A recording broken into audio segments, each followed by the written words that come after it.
Bienvenue dans ma camionnette. Aujourd'hui, nous allons aller sur un chantier pour poser un carrelage sur un carrelage déjà existant. Donc vous allez voir, c'est assez simple, je vais vous montrer tout ça. Allez, suivez-moi.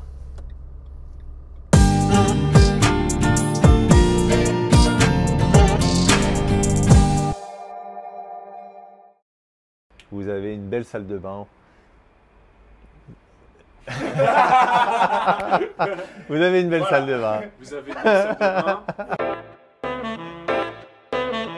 Première étape pour poser donc tout simplement du carrelage sur du carrelage déjà existant, utilisez un dégraissant pour pouvoir nettoyer votre support. Alors moi, petite astuce que j'utilise dans la plupart de mes chantiers, c'est du Saint-Marc. Après, vous n'êtes pas obligé de partir sur ce type de produit là. Vous pouvez même prendre de l'eau un petit peu chaude avec un chiffon, une éponge, ça suffit largement.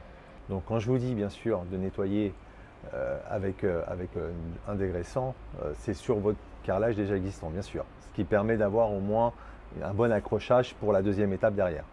Donc vous n'êtes pas obligé de vraiment frotter de façon à pouvoir manger derrière dessus, mais au moins de passer un petit coup de nettoyage assez rapide.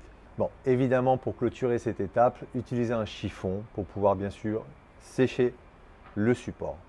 Ne mettez rien tant que le support n'est pas sec. Pour cette seconde étape, donc, nous allons utiliser une primaire universelle, une primaire d'accroche.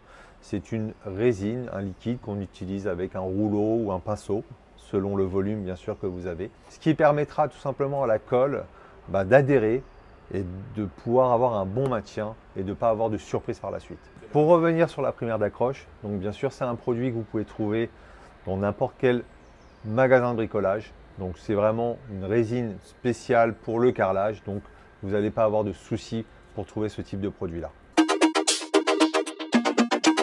Et pour conclure la troisième étape, tout simplement la pose du carrelage sur le carrelage existant. Donc pour cette pose de carrelage, notamment sur l'installation que j'effectue aujourd'hui, donc on va commencer par le mur, on met à niveau, on commence à monter par du bas vers le haut et donc on finit par le sol. Notamment sur ce chantier, donc c'est une petite salle de bain. Après, ce qu'il faut savoir, c'est que ça ne changera rien si votre salle de bain est 2 fois voire 10 fois plus grande, c'est les mêmes procédés. Moi perso, très important, je mets toujours une petite musique relaxante pour pouvoir au moins finir mon carrelage comme il faut. Carrément tuto, c'est terminé pour aujourd'hui. Donc surtout respectez ces étapes pour avoir un résultat durable et de qualité. Donc je vous dis à bientôt.